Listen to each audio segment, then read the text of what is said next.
అందరికీ నమస్కారం. నేను బాబ్జీ మాస్టర్, బీజేపీ తూర్పుగోదావరి జిల్లా టీచర్ సెల్ కన్వీనర్, విజేత అకాడమీ సిటిఆర్ డైరెక్టర్ పనిచేస్తున్నాను. ఈరోజు భారతదేశంలో చూసుకున్నట్టయితే అతిపెద్ద హిందూ దేవాలయం ఎక్కడుందని జీకే తెలియని వారిని అయినా అడిగినట్లయితే భారతదేశంలో ఉందని, అతిపెద్ద చర్చ్ ఎక్కడ ఉందంటే అది భారతదేశంలో ఉందని, అతిపెద్ద మసీదు ఎక్కడ ఉందంటే అది కూడా భారతదేశంలో ఉందని చెప్పే పరిస్థితి ఈరోజు భారతదేశంలో ఉంది. అంతేకాకుండా భారతదేశంలో ఉన్న ప్రతి చిన్న గ్రామంలో కూడా అన్ని రకాల దేవాలయాలు, అన్ని దేవుళ్ళకి సంబంధించిన దేవాలయాలు కూడా నిర్మించడం, ప్రతి చిన్న దేవాలయాలు కూడా జరిగింది. విచిత్రమైన పరిస్థితి ఏంటంటే అదే ఊరిలో ఒక గ్రామస్తుడికి లేని వారికి ఇల్లు లేని పరిస్థితి ఉంది, కానీ అతని చందాతో ఈ దేవాలయాలు నిర్మించడం కూడా జరుగుతుంది.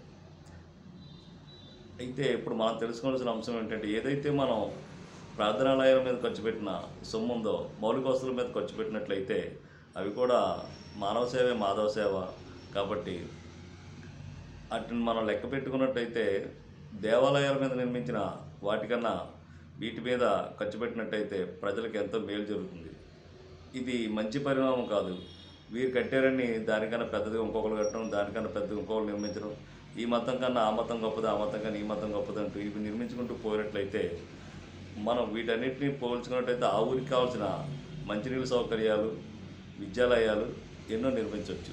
దయచేసి నిర్మించే ముందు ఒక్కసారి గమనించండి. కనీసం పేద ప్రజలకి, ఆ గ్రామంలో ఉన్న పేద ప్రజలకు ఒక ఇల్లు నిర్మించినట్లయితే మీరు ఆ గ్రామంలో దేవాలయం నిర్మించిన దానికన్నా ఎక్కువ ఫలితం ఉంటుంది.